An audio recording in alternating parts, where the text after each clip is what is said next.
Hello students, आज फिर से आपके अपने YouTube channel army star certified पर स्वागत करते हैं। आज आइए हम लोग केमिस्ट्री का एक महत्वपूर्ण पाठ धातु एवं अधातु का कुछ महत्वपूर्ण प्रश्न को सोल्व करते हैं। चलिए स्टार्ट करने से पहले अगर चैनल को आप सब्सक्राइब नहीं किए तो कृपया करके सब्सक्राइब कर दें, शेयर भी करें और लाइक भी करें। चलिए हम लोग क्वेश्चन की ओर आगे बढ़ते हैं। क्वेश्चन नंबर फर्स्ट, देखिए क्वेश्चन नंबर फर्स्ट क्या कह रहा है। क्वेश्चन नंबर फर्स्ट कह रहा है, निम्न में से किस धातु का गलनांक सबसे कम है। निम्न में से किस धातु का गलनांक सबसे कम है। देखिए तो question number A, option number A में क्या कह रहा है, एल्युमिनियम। ऑप्शन बी में सोडियम। ऑप्शन सी में क्या कह रहा है, कॉपर। और ऑप्शन नंबर डी में क्या कह रहा है, लोहा। राइट आंसर आपका बी हो जाएगा, सोडियम। राइट आंसर क्या हो जाएगा, बी। और 2019 में ये क्वेश्चन पूछा था। 2019 में ये क्वेश्चन क्या किया गया था, पूछा गया था। टोटल क्वेश्चन बैंक है। अगला क्वेश्चन नंबर सेकंड में क्या कह रहा, कौन सा धातु कमरे के ताप पर द्रव अवस्था में पाया जाता है। कौन सा अधातु, तो अधातु में कौन होता है, ब्रोमीन, यानी दूसरा के बी सही आंसर। अगर धातु पूछता तो मरकरी होता, पारा, लेकिन धातु नहीं पूछा, क्या अधातु। धातु का क्या हो जाएगा, ब्रोमीन। ये भी देखिए क्वेश्चन 2019 में पूछा गया है। चलिए क्वेश्चन नंबर थ्री, बहुत अच्छा क्वेश्चन। निम्न में से कौन सा उपधातु है, उपधातु। तो यहाँ जिंक धातु नहीं, जिंक नहीं है। कैल्शियम भी धातु है भाई। जर्मेनियम, यानी राइट आंसर जर्मेनियम हो जाएगा। Right answer germanium. यानी तीसरा के सी, कार्बन तो धातु है। तो यहाँ ये दोनों ए और बी धातु और डी भी धातु है, तो जर्मेनियम हो जाएगा उपधातु। चलिए क्वेश्चन, ये भी क्वेश्चन जो है 2019 में पूछा था। चलिए क्वेश्चन 4 की ओर आगे बढ़ते हैं। क्वेश्चन नंबर 4 देखिए, बहुत अच्छा क्वेश्चन नंबर 4 भाई। क्वेश्चन नंबर 4 बहुत अच्छा क्वेश्चन है। देखिए क्वेश्चन नंबर हम लोग 4 की ओर आगे बढ़ते हैं। एल्युमिनियम पर मोटी ऑक्साइड की परत बनाने की प्रक्रिया को क्या कहते हैं, एनोडीकरण। एनोडीकरण क्या बोलते हैं, एनोडीकरण। चलिए क्वेश्चन नंबर 5, खाद्य पदार्थ के डिब्बों पर जिंक के बजाय टीन का लेप होता है क्योंकि। ऑप्शन नंबर ए में क्या कह रहा है, टीन की अपेक्षा जिंक महंगा होता है। ये तो नहीं, टीन की अपेक्षा जिंक का गलनांक अधिक होता नहीं। क्वेश्चन नंबर, ऑप्शन नंबर देखिए क्या कर रहा है, 5 के सी में क्या कर रहा है, टीन की अपेक्षा जिंक अधिक अभिक्रियाशील है। यानी मेरा राइट आंसर 5वां के सी हो जाएगा। 5 के क्या हो जाएगा, सी। चलिए नहीं, अब क्वेश्चन नंबर हम लोग 6 की ओर आगे बढ़ते हैं। क्वेश्चन नंबर 6 देखिए, बहुत अच्छा क्वेश्चन है। क्वेश्चन नंबर 6, क्वेश्चन नंबर हम लोग 6 की ओर आगे बढ़ते हैं। क्वेश्चन 6 का था, विद्युत अपघटनी प्रस्करण में अशुद्ध धातु का क्या बनाया जाता है। हम बताए थे ना, विद्युत अपघटनी प्रस्करण में अशुद्ध धातु का क्या बनाया जाता है, अशुद्ध धातु का क्या बनाया जाता है, एनोड। बताए थे ना, अशुद्ध धातु का क्या बनाया जाता है, कैथोड बनाया जाता है। यानी 6 के क्या हो जाएगा, ए, एनोड नहीं, यानी राइट आंसर हमको एनोड हो जाएगा।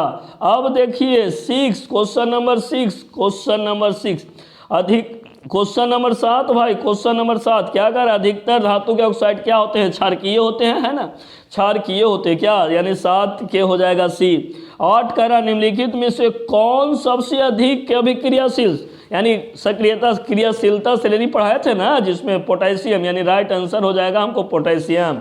कौन हो जाएगा, 8 के हो जाएगा डी। देखिए 2018 में पूछा गया दोस्तों, 2018 में निम्नलिखित में कौन सबसे अधिक अभिक्रिया, जो सबसे ऊपर रहेगा, नहीं जो सबसे ऊपर रहेगा वही ना, तो सबसे ऊपर कौन है, पोटेशियम, यानी राइट आंसर हो जाएगा हमको डी। चलिए क्वेश्चन नंबर 9, क्वेश्चन निम्नलिखित किस रासायनिक यौगिक को गर्म करने पर प्लास्टर ऑफ पेरिस प्राप्त किया। क्या बताए थे, जब जिप्सम को कितना डिग्री, 120 डिग्री सेल्सियस ताप पर गर्म किया जाता है, नहीं, यानी राइट आंसर तो हमको पेरिस ऑफ प्लास्टर मिलता है। यानी 9वां के कितना भी ना बताए थे कि प्लास्टर ऑफ पेरिस कैसे बनाया जाता था। हम क्या कहते थे कि जब जिप्सम को गर्म करते हैं तो हमको मिलता है प्लास्टर ऑफ पेरिस, यानी राइट आंसर हो जाएगा आपका बी।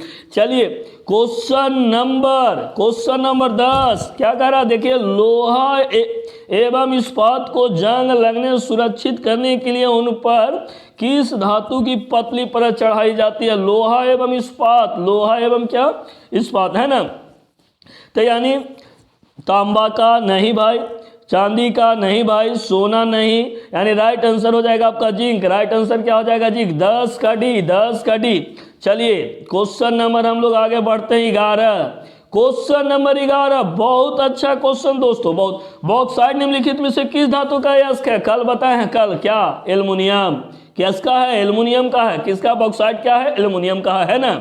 अच्छा क्वेश्चन नंबर 12 निम्नलिखित में कौन अधातु है? अधातु। तो देखिए लोहा धातु है, कार्बन अधातु है, एल्युमिनियम भी धातु है, सोना भी धातु है, यानी कौन है बताइए? तो कौन हो जाएगा? राइट आंसर आपका बी हो जाएगा, यानी 12 के सी, 12 के क्या हो जाएगा? सी। चलिए क्वेश्चन नंबर हम लोग 13 की ओर आगे बढ़ते हैं। क्वेश्चन नंबर 13 अभी पढ़े, कार्बन क्या है? कार्बन अधातु है। अभी पढ़े ना भाई, क्या पढ़ा है कि कार्बन क्या है? तो कार्बन क्या है, क्या बताया? बताओ। कार्बन धातु है? नहीं, कार्बन क्या है? अधातु। कार्बन क्या है? अधातु, यानी राइट आंसर आपका बी हो जाएगा। चलिए अगला क्वेश्चन बहुत बढ़िया, क्वेश्चन नंबर 14 क्या कहता है भाई? लोहा को जिंक से लेपित करने की क्रिया को क्या कहते हैं? गैल्वेनीकरण कहते हैं। क्या कहते हैं? गैल्वेनीकरण, यानी 14 के आंसर बी हो जाएगा। अरे ये सब इतना हल्का क्वेश्चन है भाई, इस सबको देखो और मार दो ऑप्शन, और हमारे साथ आप लोग जुड़े हुए रहिए ना। इसके बाद देखिए नंबर किस प्रकार आपको मिलता है, जुड़े रहिए खाली, है ना। और थोड़ा सा चैनल को बड़ा कीजिए। चलिए क्वेश्चन नंबर हम लोग 15 की ओर बढ़ते हैं। कम बात होते हुए भी हम लोग अधिक से अधिक कर लेंगे। देखिए क्वेश्चन नंबर हम लोग 15, क्वेश्चन नंबर सबसे कठोर तत्व कौन है? कठोर तत्व कह रहा था, सबसे कठोर तत्व कौन है? देखो सबसे कठोर पदार्थ यहाँ पर 15, क्वेश्चन नंबर 15 कौन हो जाएगा? सोना, चांदी, लोहा, हीरा। तो कौन हो जाएगा? हीरा हो जाएगा, यानी राइट आंसर आपका डी, यानी 15 के डी। चलिए 16 देखिए आ गया मिश्र धातु भाई। 16 में क्या क्वेश्चन कह रहा देखिए, पित्तल है। पित्तल क्या है? धातु है? नहीं, धातु नहीं है। अधातु है? नहीं, क्या है? मिश्र धातु है। क्या है? मिश्र धातु, यानी 16 का आंसर सी हो जाएगा। 16 का आंसर सी हो जाएगा।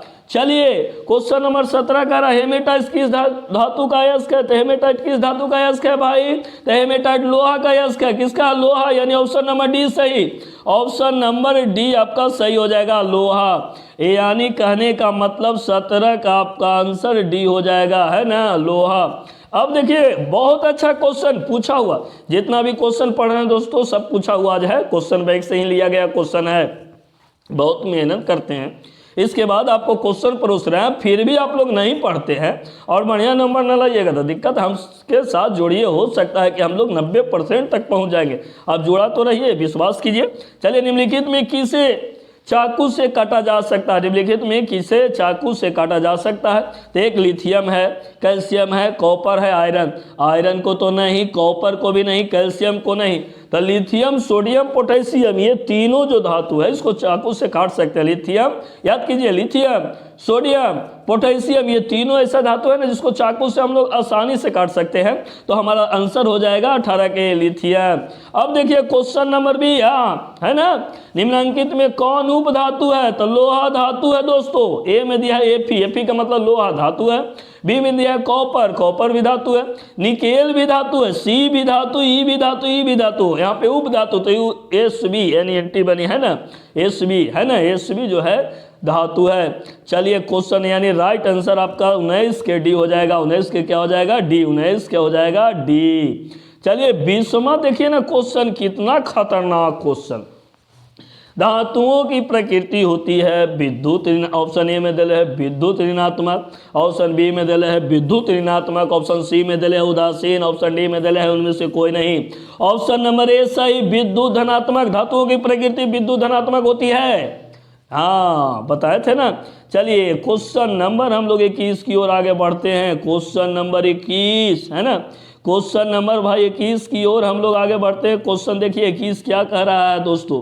क्वेश्चन कह रहा है निम्नलिखित में कौन सा पदार्थ ऑक्सीजन से संयोग नहीं करता? निम्नलिखित में कौन सा पदार्थ ऑक्सीजन से संयोग नहीं करता?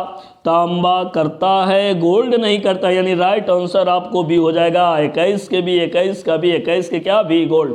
शुद्ध सोना को व्यक्त किया जाता है कोची में कैरेट से किया जाता है। कितना कैरेट का रहता है? 24 कैरेट। शुद्ध सोना जो रहता है कितना कैरेट? सोना की शुद्धता को कैरेट में मापा जाता है। शुद्ध सोना 24 कैरेट का होता है, आप लोग जानते हैं ना। चलिए 22 के हम लोग को राइट आंसर हो जाएगा बी। 23 विद्युत बल्ब का तंतु किस धातु, ये फिजिक्स में ही पूछा जाता है लगातार क्वेश्चन। विद्युत बल्ब का तंतु किस धातु का बना होता है, तो टंगस्टन का बना होता है दोस्तों। टंगस्टन का, किसका बना होता है, टंगस्टन का। चलिए क्वेश्चन नंबर हम लोग 24 की ओर बढ़ते हैं। कौन सी यह धातु कमरे का ताप पर द्रव अवस्था में पाया जाता है, कौन सा अधातु, आ गया ना ब्रोमीन। धातु का था पारा, है ना, धातु कहता था कुछ होता पारा, लेकिन कौन सा धातु, यानी 24 के सही हो जाएगा। निम्नलिखित में कौन निष्क्रिय गैस है, बहुत बढ़िया क्वेश्चन। निम्नलिखित में कौन निष्क्रिय गैस है, तो हाइड्रोजन तो है नहीं, देखिए हीलियम, नियॉन, आर्गन, क्रिप्टन होता है ना, तो हीलियम है, यानी राइट आंसर 25 के भी हो जाएगा, 25 के भी। अब क्वेश्चन नंबर हम लोग 26 की ओर आगे बढ़ते हैं। चलिए क्वेश्चन नंबर हम लोग 26 की ओर आगे बढ़ते हैं। क्वेश्चन 26 देखिए क्या कह रहा, बहुत अच्छा क्वेश्चन है। निम्नलिखित में किस धातु किरोसिन तेल में डुबा कर रखते हैं, बताइए किसको, किसको आप लोग को बताए, तो मुंह पर जवाब होना चाहिए। मैग्नीशियम को जी नहीं, सोडियम को जी हाँ, सोडियम को किरोसिन तेल में डुबा कर रखते हैं, तो 26 के भी हो जाएगा। 27 का क्वेश्चन, 27 का क्या कहा, निम्नलिखित में किस धातु पर वायु का प्रभाव नहीं पड़ता, बाहर वाह, वायु का कोई प्रभाव नहीं पड़ता, कौन सा धातु है भाई जिस पर वायु का कोई प्रभाव नहीं पड़ता, तो यही सोना, बहुत सोना है ना, सोना, यानी 27 के हो जाएगा। 27 का क्या होता है ए। 28 इनमें से किस धातु का विस्थापन उसके लवण के विलयन में लोहा द्वारा होता है, बताओ। कैल्शियम नहीं, सोडियम नहीं, पोटेशियम नहीं, तांबा, यानी 28 का सी, 28 का कोची सी, 28 का कोची जी सी। अब देखो 29, बहुत बढ़िया क्वेश्चन, बार बार हम कह रहे हैं। निम्नलिखित में कौन सी धातु साधारण तौर पर द्रव अवस्था में पाई जाती है, मरकरी भाई, मरकरी, कौन, मरकरी। निम्नलिखित में कौन सी धातु साधारण तौर पर द्रव अवस्था में पाई जाती है, मरकरी। निम्नलिखित में कौन सी धातु नहीं, तो मरकरी, याद कीजिएगा पारा। अधातु का था ब्रोमीन, अधातु का था तो ब्रोमीन। चलिए अगला क्वेश्चन, क्वेश्चन नंबर हम लोग 30 की ओर। 30 बहुत वीआईपी क्वेश्चन, आप लोग पढ़िए भाई। क्वेश्चन नंबर 30, निम्नलिखित में कौन विद्युत का सुचालक है, विद्युत का, जेकरा से विद्युत धारा प्रवाहित करो, सुचालक है, उससे प्रवाहित हो जाए ना, तो सल्फर नहीं, प्लास्टिक नहीं, प्लास्टिक में होता है जी नहीं, आयोडीन नहीं, कौन हो जाएगा, ग्रेफाइट, यानी 30 के डी, कौन, 30 के डी, है ना। चलिए क्वेश्चन नंबर हम लोग 31 की ओर आगे बढ़ते हैं दोस्तों। क्वेश्चन नंबर 31 है ना, अच्छा देखिए 30 फिर से क्वेश्चन आ गया, तो चल तो ये 31, चलिए क्वेश्चन नंबर हम लोग बढ़ते हैं 31। देखिए क्वेश्चन क्या है, 31 क्या कह रहा है दोस्त, 31 कह रहा सिलिका क्या है, विद्युत लेपरी, इससे कोई लेना देना नहीं है, शोधन इससे कोई लेना देना नहीं। मिश्र धातु में परिवर्तन, निष्ठापन हो जाएगा, क्या हो जाएगा, निष्ठापन। सिलिका क्या है, निष्ठापन, यानी 31 के हो जाएगा डीएक्सी। अब बताओ 32 स्टेनलेस स्टील मिश्र धातु है किसका, बताइए। 32 स्टेनलेस स्टील मिश्र धातु किसका है, लोहा का है ना, लोहा का है। चलिए अगला अगला भाई, वह परमाणु जो अपने संयोगी इलेक्ट्रॉन का त्याग आसानी से कर देता है, अगर इलेक्ट्रॉन जो देगा क्या कहलाएगा, बताइए। जो इलेक्ट्रॉन दे देगा, है ना, जो इलेक्ट्रॉन क्या करता है, देता है, तो इलेक्ट्रॉन देगा, तो यानी उस पर जो हो जाएगा विद्युत ऋणात्मक, विद्युत धनात्मक, यानी 33 के हो जाएगा बी, नहीं, जो लेगा उस पर क्या हो जाएगा, विद्युत ऋणात्मक। तो ये दे रहा है ना, त्याग ना कर रहा है, तो त्याग करने वाला क्या हो जाएगा, पॉजिटिव चार्ज वाला हो जाएगा, विद्युत धनात्मक। चलिए क्वेश्चन नंबर 34, कौन सा धातु कमरे का ताप पर द्रव होता है, कौन सा धातु, देखिए क्वेश्चन नंबर, यानी ब्रोमीन। क्वेश्चन नंबर क्या हो जाएगा, ब्रोमीन हो जाएगा। अधातु कह रहा था, धातु कौन होता है, ब्रोमीन। धातु का था पारा, बार बार ये क्वेश्चन पूछ रहा, रिपीटेड क्वेश्चन है, इसलिए याद कीजिए इसको। सीसा और टीन की मिश्र धातु को कहते हैं, सीसा और टीन के मिश्र धातु को कहते हैं, क्या कहते हैं, बताइए। सीसा और टीन के मिश्र धातु को क्या कहते हैं, कौन नहीं जानता, यानी सोल्डर, नहीं, सोल्डर। दोस्तों आज का सीरीज में मात्र 35 क्वेश्चन, इतना याद कीजिएगा, तो धातु और अधातु से क्वेश्चन नहीं छूटेगा। कल हम लेकर आ रहे हैं कार्बन और उसके यौगिक का कुछ महत्वपूर्ण क्वेश्चन, इसीलिए